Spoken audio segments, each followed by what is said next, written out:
Ведаеце, у гісторыі ёсць абяцанні, якія фарміруюць цэлыя цывілізацыі. Але што, калі самае магутнае абяцанне нараджаецца з глыбокага расчаравання?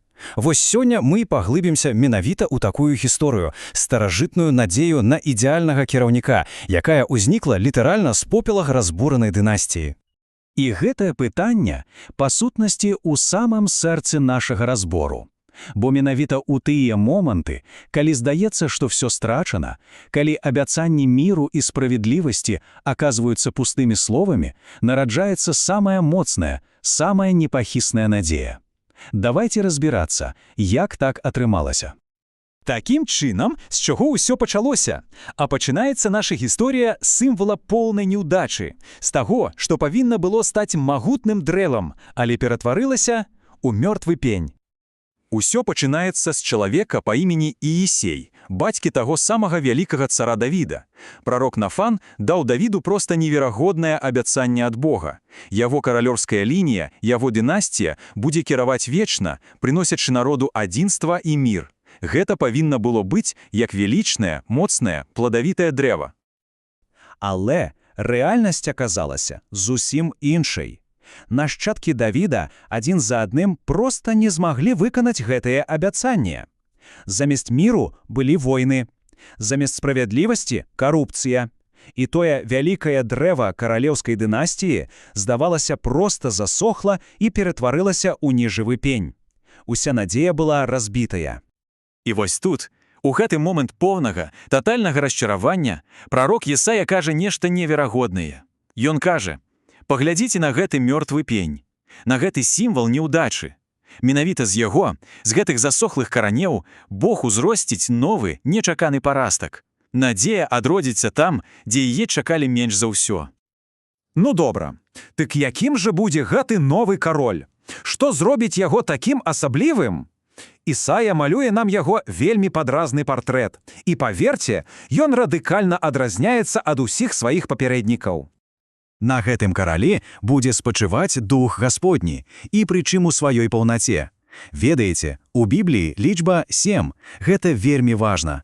Яна сімвалізуе дасканаласць, паўнату. Гэта значыць, што ён будзе валадаць усімі якасцямі, якія толькі неабходныя для ідэальнага кіравання, без аніякіх недаходаў. А вось гэта сапраўды цікава. Выраз «страх Гасподній», згадзіцеся, можа гучаць крыху пугаюча. Але ў гэтым кантэксце ён азначае зусім не тэрор. Гэта хутчэй стаўленне адданага сына да бацькі, поўны давер, павага і глыбокае жаданне кіраваць у поўнай згодзе з воляй Бога. Яго кіраванне будзе адлюстраваннем боскай дабрыны. І гэта проста бліскуча паказвае розніцу. У той час, як звычайныя кіраўнікі абапіраюцца на тое, што бачыць вочы і на чуткі, гэты кароль будзе судзіць з сапраўднай глыбокай справядлівасцю. Ён будзе абаронцам бедных і пакорных, менавіта тых, каго свет часцей за ўсё ігнаруе. Яго галоўны прынцып – справядлівасць для ўсіх. Так, і вось мы падыходзім да вырашальнага моманту. Слова «месія» першапачаткова азначала проста «помазаннік». Так называлі любога караля пасля цырымоніі памазання святым алеем. Але з-за пастаянных, бесканцохах расчараванняў у рэальных каралях значэнне слова пачало мяняцца. Месія стаў сінонімам таго самага, адзінага, ідэальнага караля, якога ўсе так чакалі. Сама мова пачала адлюстроўваць гэтую глыбокую народную надзею. Але справа не толькі ў самім каралі. Яго прыход азначае поўную, татальную трансфармацыю ўсяго свету. І каб апісаць гэта, Ісая выкарыстоўвае адны з самых яркіх і запамінальных вобразаў ва ўсёй літаратуры. Толькі паслухайце гэта. Воўк і ягня, леапард і казляня, спрадвечныя ворагі, драпежнік і ахвяра жывуць у поўнай гармоніі. Гэта вобраз свету, дзе ўсе канфлікты і ўся варожасць проста зніклі, выпарыліся. І далей яшчэ больш радыкальна. Дзіця, самае безабароннае стварэнне, спакойна гуляе побач з гняздом самай смяртоднай змеі.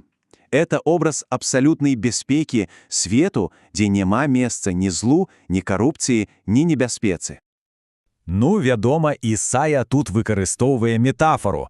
Вельмі падобна да таго, як казачнікі выкарыстоўваюць жывёл, каб гаварыць пра людзей. Гэтая байка пра жывёл – гэта насамрэч абяцанне будучыні, дзе ўсе чалавечыя канфлікты, уся несправядлівасць і гвалт будуць назаўжды пераможаны. Гэта бачэнне канчатковага міру і братэрства. І вось тут гісторыя робіць яшчэ адзін вельмі важны паварот. Гэтае абяцанне ніколі не прызначалася толькі для аднаго народа. Не, яго маштаб – усё чалавецтва. І Ісая, і пазнейшыя тэксты, як, напрыклад, Псалм 71, кажуць пра гэта вельмі ясна. Гэтая надзея не для адной абранай нацыі. Гэты корань Іісея павінен стаць сцягам, маяком, які прыцягне да сябе ўсе народы з усяго свету. Гэта абяцанне універсальнае. І гэта, дарэчы, не проста прыгожая тэалогія. Апостал Павел прымяняе гэтую ідэю да цалком рэальнага канфлікту ў рымскай хрысціянскай супольнасці. Там былі две групы. Адны з яўрэйскім мінулым, іншыя з язычніцкім. І яны пастаянна канфліктавалі з-за розных звычаяў. І якое ж рашэнне прапануе Павел? Ён нагадвае ім менавіта пра гэтую універсальную надзею. Яго наказ просты, але неверагодна глыбокі. Прымайце адзін аднаго. Гэтак жа як Христос выканання абяцання прыняў усіх без выключэння, так і яны павінны прыняць адзін аднаго. Вялікая універсальная надзея патрабуе канкрэтных дзеянняў, узаемнага прыняцця тут і цяпер. І вось, пасля стагоддзяў чакання гісторыя дасягае сваёй кульмінацыі. Доўгае, павольнае чаканне абяцання змяняецца тэрміновым, гучным аб'яўшчэннем яго непазбежнага прыходу. З'яўляецца Ян Хрысціцель, постаць падобная да старажытных прарокаў. І яго пасланне гучыць як гром сярод яснага неба. Час чакання скончыўся. Змяняйцеся, рыхтуйцеся, таму што абяцанае царства ўжо тут, яно літаральна на парозе. Але Ян вельмі ясна дае зразумець, ён не галоўная дзеючая асоба. Ён праводзіць рэзкую мяжу. Ён хрысціць вадой, а той, хто ідзе за ім, будзе хрысціць Духам Святым і агнём. Ян кажа, што ён не варты нават развязаць яго сандалі, а гэта задача для самага нізкага раба. І ён называе яго мацнейшым, тытул, які ў Бібліі часта адносіцца да самога Бога. І вось апошні вельмі магутны образ. Суд, які прынясе гэты кароль, падобны на працу земляроба. Ён не знішчае ўсё без разбору. Не, ён старанна аддзяляе каштоўнае зерна ад бескарыснай саломы. Усё добрае будзе захавана, а ўсё пустое спалена. Гэта не знішчэнне, а ачышчэнне. Такім чынам, старажытнае абяцанне, якое нарадзілася з расчаравання, выспела ў доўгай надзеі і было абвешчана голасам у пустыні, нарэшце прыйшло. Сцэна падрыхтавана. Але што адбудзецца, калі гэты абяцаны кароль выйдзе на яе? Ну, гэта ўжо зусім іншая гісторыя.